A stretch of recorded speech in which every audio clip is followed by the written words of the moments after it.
My dear Leon, thank you so much for joining me today. It's really an honor to have you here. I was reading about you. You are an innovator. You are an entrepreneur. You are consul. You are a book writer. You are an author. I mean, what is it that you are not? Because you really do a lot of things. You have your startup in Israel. So please tell me how you do all these things that you are doing. Yeah, thank you, Juan, first of all, for inviting me because I'm really happy to be here and talk to you. And thanks Thank for your you. question. It's a very interesting question. I don't know. I don't have answer for this. I'm just doing what I like. And I think that the secret is you should do what you like, what I really agree. attracts you. And I don't have such a thing people talk about like work and life balance. This is for employees. I was never been employee in my life. Wow. So just a few people can say that. Yeah, You, I don't understand what is it work-life balance because for me, my work, I cannot say this is work. For me, my uh, occupation, what I'm doing, is overlapping with my happiness and with my life, and create some happiness, and happiness creates success. This is, I roll agree. out like this. So I don't have answer to it. I think that having the entrepreneurial spirit is not for everyone. I think that you have to have certain life experiences to get there and certain beliefs, believe in yourself mostly because what we don't do, most of people, is sometimes we don't believe in ourselves to do the things that we are capable to do. Uh, I know that 2008 was difficult for you, was the division between being just a quantum physicist and starting your own company, having your son, and what motivated you because it was so much adversity in your life. You know, actually, you're right. I wasn't born like a entrepreneur. Actually, my family is scientific family, all scientists. All my family, all my father, mother, brother, they are all scientists. Father professor, so it's a professor family. So I prepared myself to get to the science. That's why I did PhD in quantum physics. I did postdoctorate research, and but actually, at some point, I understood that, when you do science, your main goal, to find phenomena, to discover something, and then actually your final stage is to make the paper about it and make it evidence-based. And yeah, so I realized at one point that it's not enough for me. It's not enough. I want to see how it really works. Not in 50 years when somebody will implement my discovery. I want to see how it works. It works. I want to build it by myself. And that's why I created company Occitan Medical. And we created the world's first FDA-cleared medical-grade wearable device. World's first. It didn't exist medical-grade FDA-cleared pulse oximetry, for example, wearable, for a long time, measurement for continuous monitoring. So it was some call from, I don't know, from somewhere for me to Mm-hmm. make something that really works. And you know why scientists they have such a small salary, Yeah, I because know. I know. yeah, so because what they do, people will apply in 50 years. So just this value will be realized in 50 years. So take 50 Yes, years, chop yes. all this salary for 50 years, and you get very small salary today. I, So I, I think that the relation between a scientist and a startup is very similar because a scientist is trying to discover something that probably nobody will care for in 10, 15 years. And a startup is very similar because it's people developing a new product and putting to bet on them. It might be that never happens, or it might be that in 15, 20 years they start creating revenue. Probably Yeah, shorter, of course, but it's also a bet for a long time, right. right? Exactly. No, not for everybody. I can tell you, if you do startup and you learn how to do it, many people don't learn, and so their success is just like lotto, winning lotto, you know. Yeah, I But agree. but most of the people they learn how to do it. And if you learn how to do it, if you learn the market, your customers, your capabilities, your connections, because business is all about connections. In this case, you can accelerate performance. You can accelerate your startup development. If you just jump into this water and I don't know how it works, I tried during my tenure there. Okay, you get into their big number game with investors, for example. So this company went for 300 investors finally to raise money. Why? Why? Yeah, that's an Because important they didn't question. understand at all how to make startup and how to raise money. Instead of thinking how to do it and apply some thinking tools, they think by hands. So they go directly to the investor and start to pitch investor without understanding how to pitch, without learning about investor. So they learn on the go. And in this case, yeah, time to the market is very, very far. Yeah, it's very far. I Very agree. long, yeah. But if you learn before, if you go to accelerator immediately, I suggest to everybody go to accelerator. If you hired mentors and it helps you to master things, so you're not going to investor not ready. So this is the issue. You say something very interesting because I talk to many startups and they always believe that a mentor should share with them what they know already for free. And when you say hire a mentor, I think that people that get to certain age with certain experience, it has not been for free. So to share this with somebody else has to have a cost. And probably not only a monetary cost, probably a cost of time, but what is it that you think will be the best way for new startups to approach mentors, and how do you think they should handle this? There is a mentor and there is a mentor, right? If your mentor do it for free, definitely you cannot get maximum from this mentor. He doesn't have time for this because he have Exactly, to make exactly. something for living. And he doesn't have time to help you, just fully help you to make the business. So like a mentor, I can just guide you, I can tell you. So I Yeah, mentor many accelerators for free. But I'm working with many startups inside the accelerator, and I'm mentor of accelerator. So I suggest startup go to accelerator and use mentors attached to this accelerator. If startup comes to me and say, okay, be my mentor, okay, who will, I need to spend some time with you of course. directly, Of 1 course. hour per week, for example. Where did I get this time for you? Okay, we can give you some equity. Good. You give me some equity. So I have to exchange my time, my 20 years of experience on equity of something that doesn't exist yet. Exactly. So this is a very good question because this is very thin line.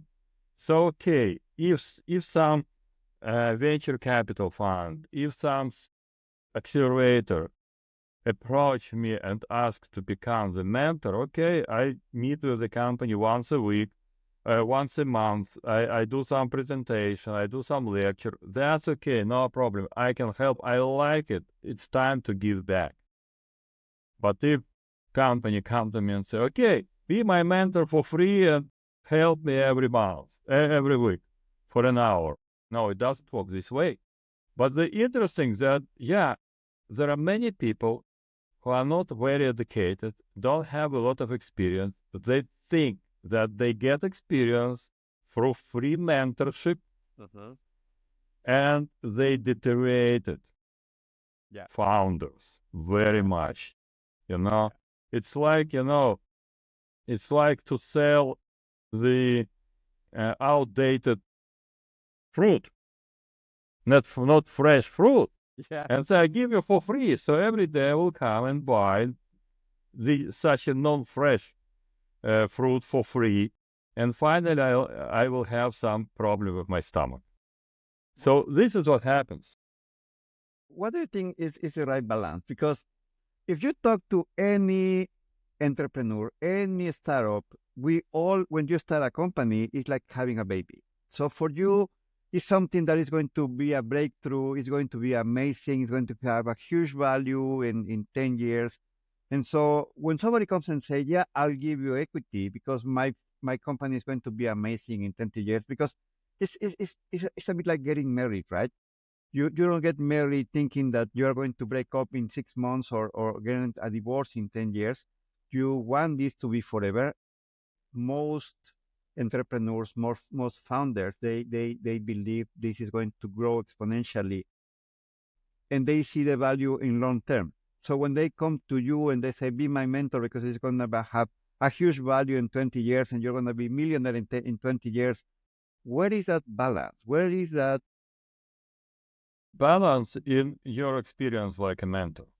I have experience after 30 seconds of meeting with founder. I understand if there is a chance for this founder to succeed. I call it some sign from the God sign. So people with charisma, people with something good behind. Uh, uh, so you can understand this immediately if you have experience. Your feeling that this young guy, sure, he will have a huge success. That's why, for example, Peter Thiel invested in Facebook. Why another guy invested in Google? They found something in these founders. Not every investor could see this.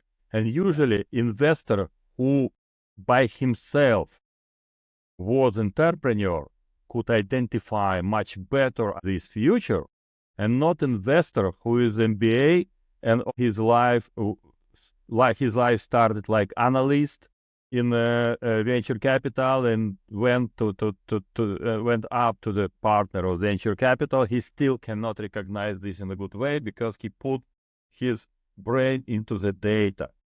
But I put my brain into their people. So when I first time meet with founder, it doesn't matter actually how he makes elevator pitch.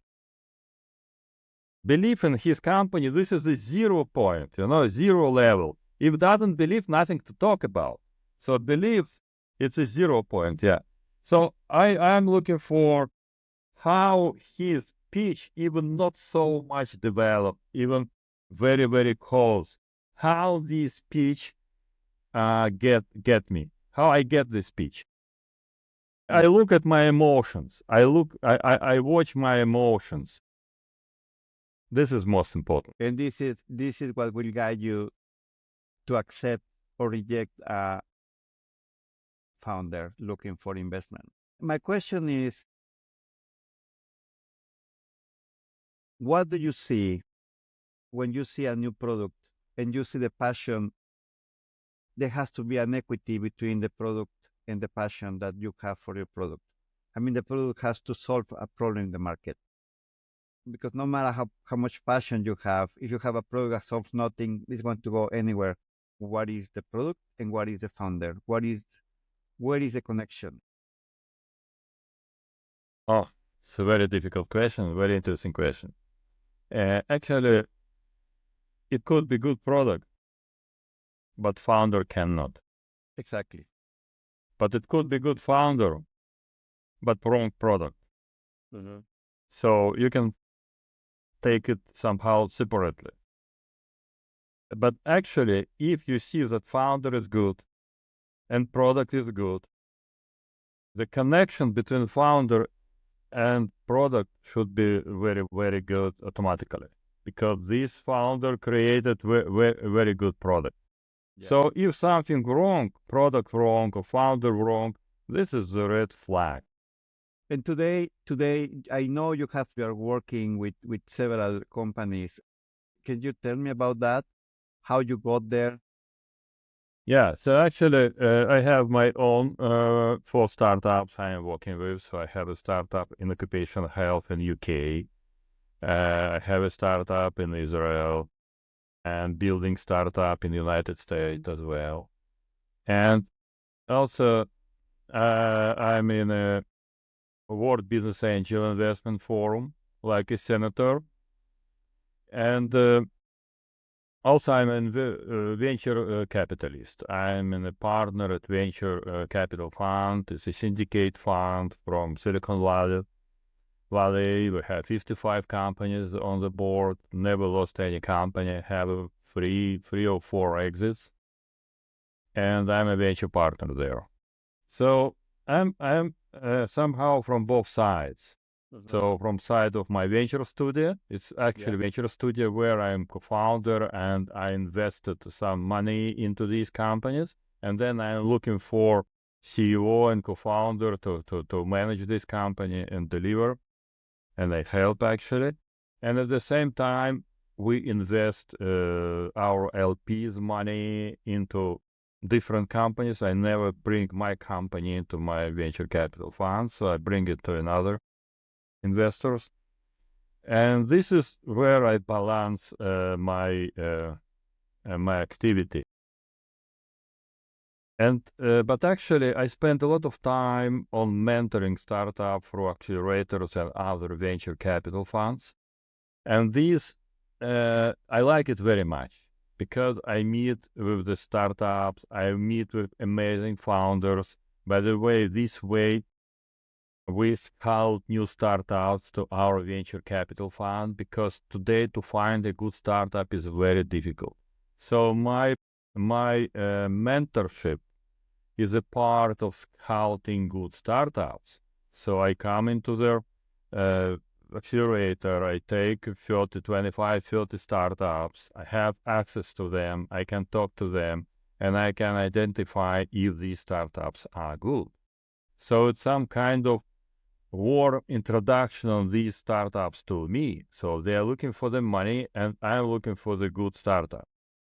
And today, a lot of startups. So a lot. So it's a lot of and demand supply ratio is about three. Never happened something like this in our history. So, but at the same time, you should find the best. If before you can people or funds they were satisfied with some average startup. Okay, here today you should find the best because a lot of noise. It's very difficult to get through the noise and to understand that this startup is good because Google made layoff, other company made layoff. What people do, they cannot find a job. They start the startup. They write, "I'm Google, man. I'm Facebook." Yeah. Okay, but he was fired from there. Exactly. But I'm ex Google, I'm ex Facebook. Many startups they create a product and then they look for customers for their product. It doesn't really work like that. You need to create a product that is being in demand, that is going to be needed, and then you find the customers that can sell the product that you already have, that is solving a problem in the market. And today, with so many startups coming up every day, what would be your advice for all these people trying to create products who are sitting now trying to develop something? What would you tell them if you have the opportunity to sit with them and explain them that the most important thing is not to create a product that you believe is the one that is going to sell, but to find the right product for the market, and that is very difficult to do, very difficult to do. What would be your advice for them? Okay, first of all, blue market approach doesn't work today because you should find a niche on the crowded market. You don't have to create a new market. It doesn't happen. It's just lose time and money. Nobody will invest in such thing. But what's important to find the blue niche in the red market. So I suggest today to move startups to the very small niche, to identify this niche, very, very small niche, very small, and start from there, where you can be the first person in the village. So find a small village and become the first there. And then you can extend your influence on the next village and the next village. And finally, you conquer the city, the town. Go from little. Yeah, go from very little. So all the mantra, tell me the market, $1 billion market, show me the big business. It doesn't work today, at least for me. I'm looking for niche companies because this is where all the business, by the way, Facebook was a very niche company. And many of the current unicorn were very niche companies. And they grow from there because niche enables you to find the market product fit. Of course, yes. And if I were this startup, and when would be the right moment to look for somebody like you? When I get to the first village, when I get to the first city, when would be the right moment to look for an investor? When you're ready. It doesn't matter when, it's when you're ready. And I do another thing. I help startups with fundraising. There is a difference between funding and fundraising. So some startup come to me for funding and cannot articulate articulate even elevator pitch what they're doing. They cannot articulate, but they're totally aware or confident that they are ready for fundraising.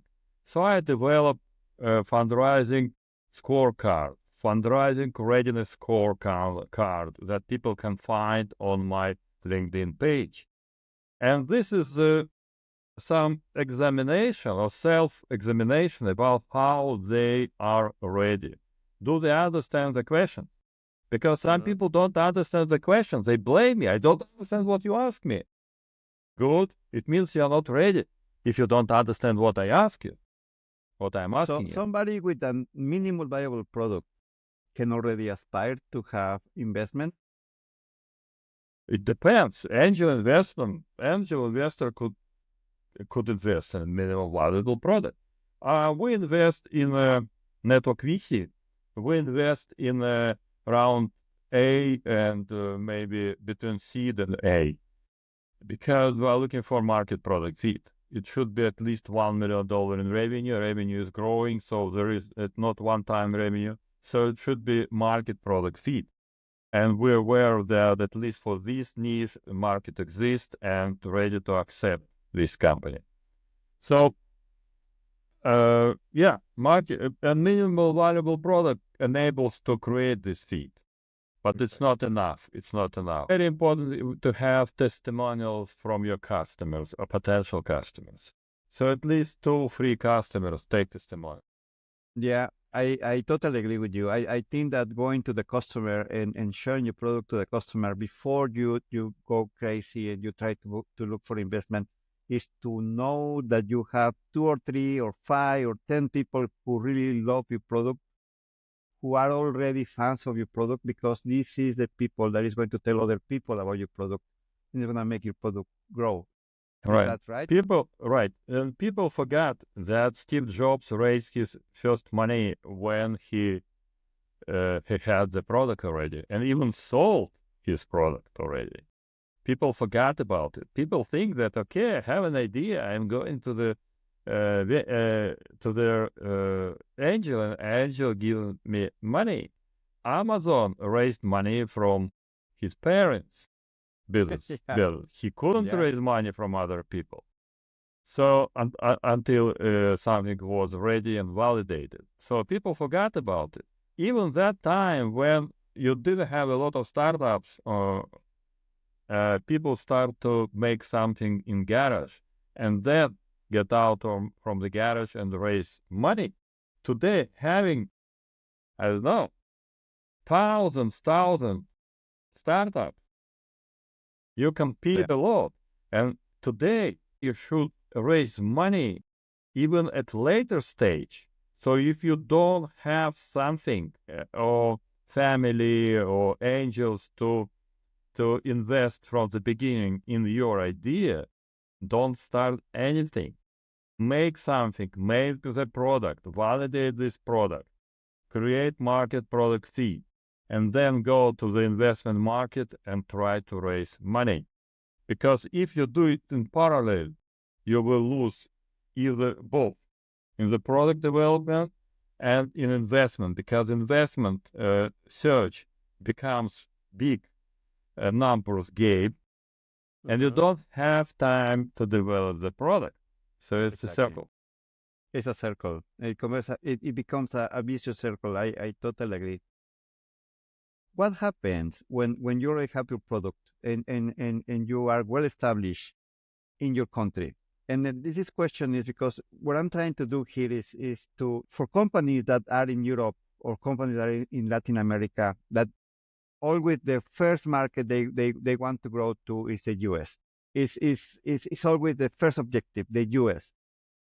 Don't Sometimes they don't worry about their own markets and growing in their own markets, but they want to go to the US. What will be your advice to them? They should wait a bit or when it's ready to come because the US is very demanding. It's very competitive. I mean, you really need to be well established to get there.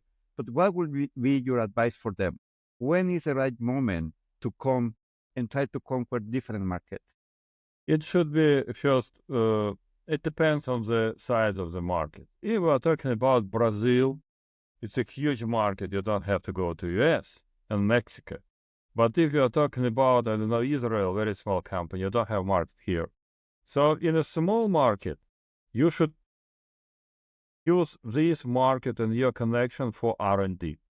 Build R&D, build the product here, and then get out to the bigger market to penetrate. If you are growing in the big market, like Brazil, right? You Mhm. don't have immediately go to United States. Exactly. You should build something there.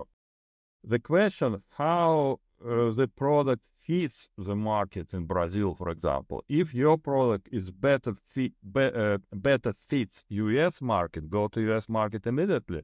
Create a company there, get into accelerator there, create connections, and start market penetration there.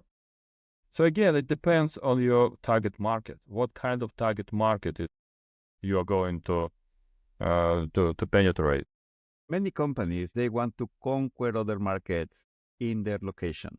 I mean, they expect that by talking remotely, by making connection remotely, they will be successful. And I don't believe this is the right strategy. I think that you have to be present. I think that you have to be there to not only understand the market, but also create the connection that you need to move.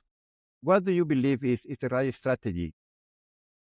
I remember saying of my good friend once he said, "I am looking for my wife in the nearest block." This Yeah, is the strategy. So look for your client somehow close to you, because first of all you understand the culture, you understand how to talk to it, you understand their needs, and just imagine from Brazil you move to, I don't know, to Boston. You don't understand the culture. You don't yeah, know how to talk to investor. You don't yeah, know how to talk to customer. So it will take about a year just to learn how to say hello in correct way exactly. and create rapport. Yeah. So yeah, this is the problem. And finding partners, do you think is something that will help accelerate and then perhaps later on time and wait time to come to the market? Uh, you cannot make partnership from other side with the same level of guy like you. If you are not very well developed, it will be partnership of two weak people. Mhm. You should partner with somebody on at least 1, 2 levels more advanced than you, and you should be valuable for this partner. For Yeah. example, you don't understand business, but you know technology. So you're looking for somebody who did 1 or 2 exits already and understand how to build a startup and sell startup. But your value is to create technology that he cannot do. So look for somebody who is higher, more advanced than you. And this is important.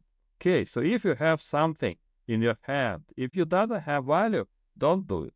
But you have some value, you can go to United States, find a partner or on United States who understand your value and need you.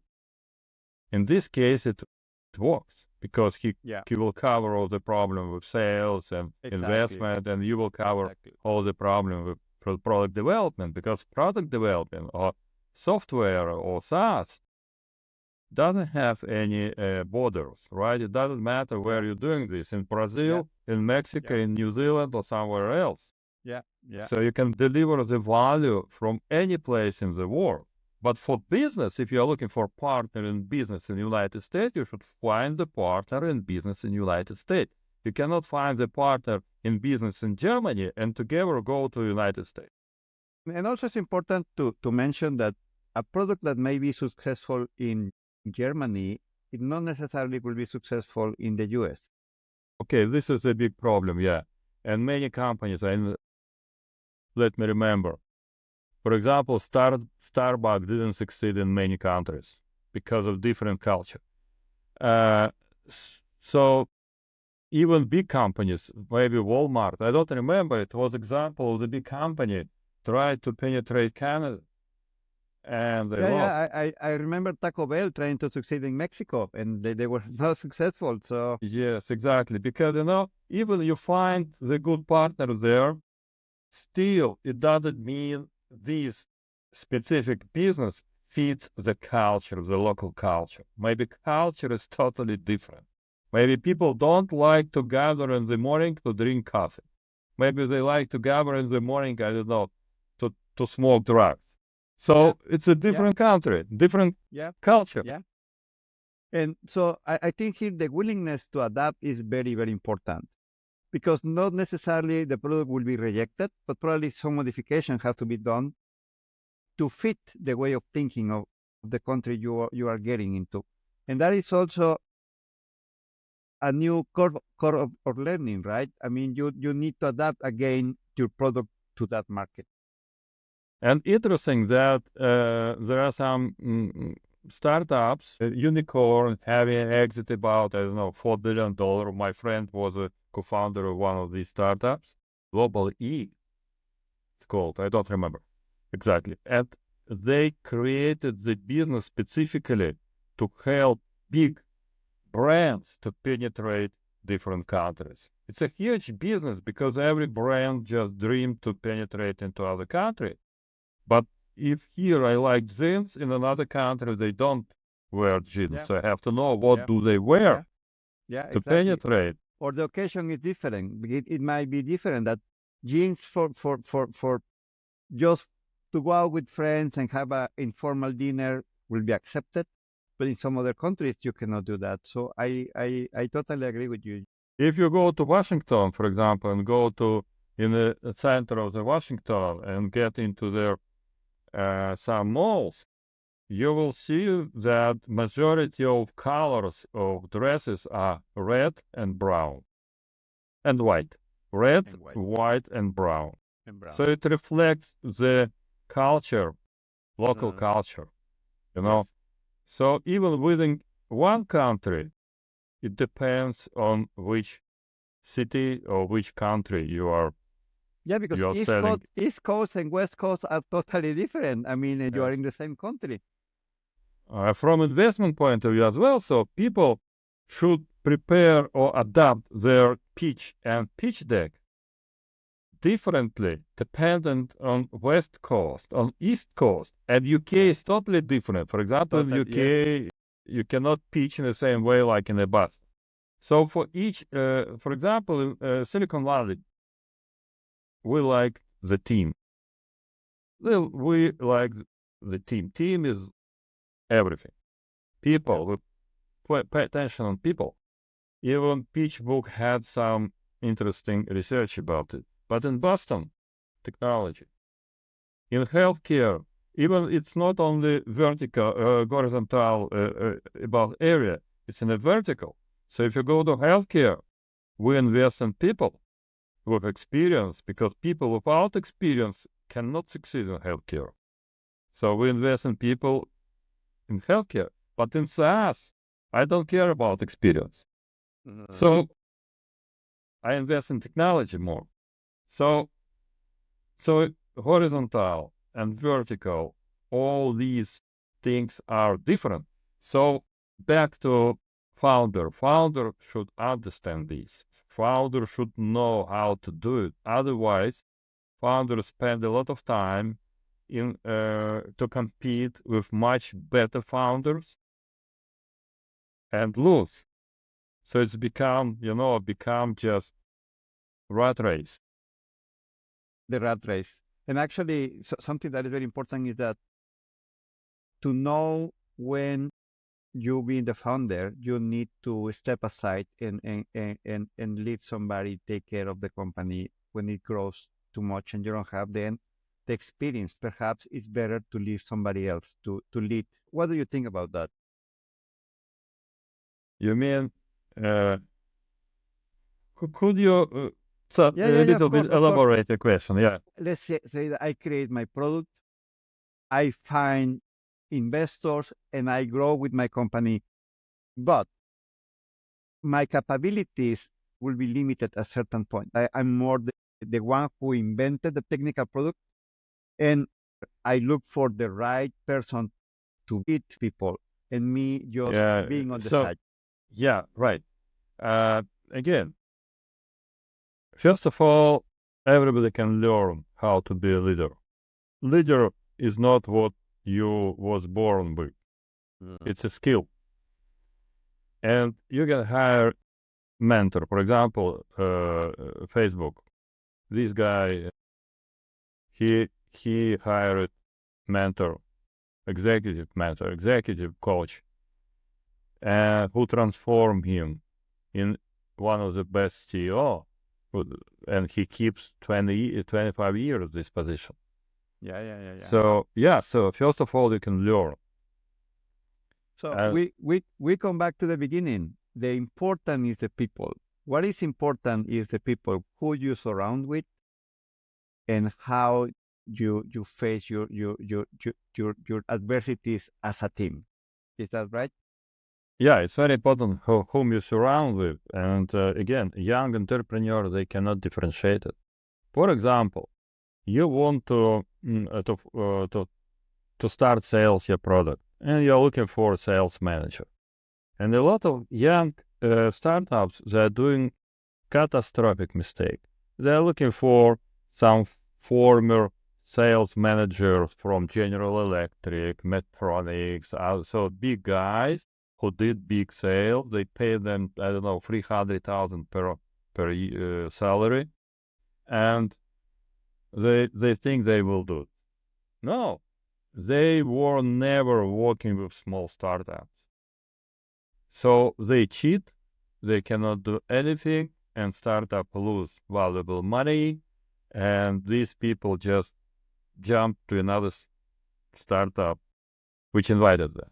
So this is wrong, but they think this guy has huge connection, he can sell. Connection doesn't mean you sell. Connection means I call to my friend said no, and difference with this no, that they smile and said, okay, no, but. And if he is not my friend, he just says no. So what's the difference finally between no who smile and not and just no? No any difference. You don't Yeah, sell. you don't help. So this is what happens. So I suggest, for example, for young startup, and this is what I'm doing, find the find the former sportsman. Maybe he doesn't have any experience in sales, but he's crazy. He can go through the well. Find, I don't know, a quarterback. Find somebody who played soccer, who played American football. I don't know, somebody who can go through the wall, through the people, so and could identify different positions at the same time. Uh-huh. So find the asshole who can sell your product in any condition. And so just send him, he go and sell it. Maybe in a year you don't need him anymore, so you can fire him. You could, It doesn't matter. But for the beginning, you need somebody like this, not somebody who played piano during his school time. Yeah, somebody who was rebellious, who did sport, who know what is the goal, who knows how to get to the goal, who understand what is it the mission. So find the real I don't know asshole. I agree. I totally agree with you. Something that I like about you a lot, Leon, is that you always have open doors. It's very easy to reach you. It's very easy to talk to you. I really like that you have this easiness. Contact me. Let's have a 30 minutes talk. Do you will be okay for you if people from Latin America, people from Europe, they want to tie their luck and look for connections, look for mentors. Will be okay Yeah, for them to contact you? yeah, I'm okay. I like it, but they should feel that they can bring value to me as well. This is Absolutely. first. So, second, there is a thing like business. There is a business, there is a business. Exactly. And when I try to approach people and they said me, I'm so much busy, I don't have 50 minutes to talk to you in 3 months, in 4 months. I understand he is not successful. He is just Yeah. positioning himself like successful. Because successful people not busy. Successful people high performance, very smart, and have time to meet with other people because it enrich any meeting enriched. I talk to you, I learn your questions, I have some value from you. I understand what people think about because your questions came from your experience. I could say, so I'm sorry, I don't have time because I don't see any value. You don't have 1 million followers, so next time when you will have 1 million followers, okay? I'm busy. Yes. Yes. No, never, because any meeting brings me value, not only by metrics like how many followers, value just pick the brain and experience of my peers during Yeah. this conversation. That's I very yes. important. So I always have time, always. Ama- I am against time management. This is wrong position. I am against that time is the most valuable thing. Totally not. Energy is the most valuable thing. You can have all the time of our world, but if you don't have energy, you Yeah, cannot you use it. cannot accomplish anything. Yes. Exactly. So, Yes. but you have 24 hours. And during these 24 hours, you have different peaks and valleys of your energy. And if you know how to manage this energy, you won't be busy. You will be not only available, you can be in partnership with people you're talking to and working with. Definitely, if somebody, I don't know, just out of the school come to me and say, okay, I need 2 hours to talk to you. I need the help. Definitely, I can. I don't have 2 hours, Yeah, but of course. 15 minutes for people. Why not? Yeah, why not? And you have the opportunity to learn something new and to broaden your horizons. Yes. And one of the biggest teacher of time management was Leonard. Leonardo da Vinci. So he used to have small naps, and he was super productive because he knew how to manage his time in a completely Exactly. different way. No, not time, energy. For Energy, example, yes. I had a professor in my university, and anytime he was very busy, really, he was working 24/7. But anytime you can get into his room, he just put his pen on the table and ask, "What's the story?" and listen. And we knew that we cannot do it for a long, so 10, 15 minutes maximum. So we knew he doesn't have to tell, guys, I am very busy, Yeah, sorry, yeah. you have 10 minutes, go. No, he can, I don't know, listen to you for half of hour, but next time, somehow you feel you cannot get into his room to disturb him because you did it last time wrong. So it's on the level of feeling, on the level of feeling. I totally understand you. Leon, will be okay if when we publish the podcast, we put your data there for people that they Yeah, want to expand, they want to yeah, grow. yeah, sure. First of all, my LinkedIn profile, and second, my website if they want. Thanks so much, Leon. I think the most direct way to connect to me is a LinkedIn. It's So LinkedIn. you can book the call with me one to With you. one. You have link to fundraising, a questionnaire, and actually you can link to my website. Great.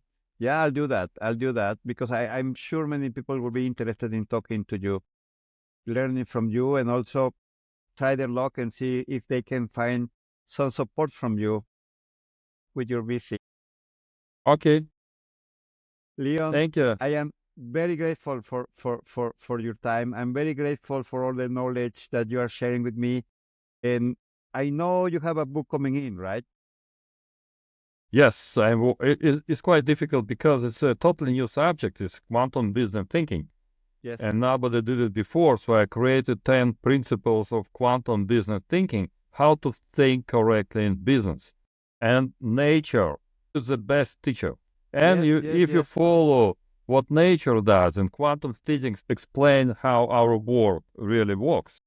And if you follow these principles and these laws, you will be successful in business as well. So I I already invite people to learn about it. I already signed up for your book. So whenever it's released, I will contact you again and let's talk about it. Yeah, thank you very much. Thank you. Thank you, Leon. It was really nice seeing you today. Thank you for inviting me, Juan. Thank you, Leon. See you And next time. see you next time. Thanks. Bye. Bye.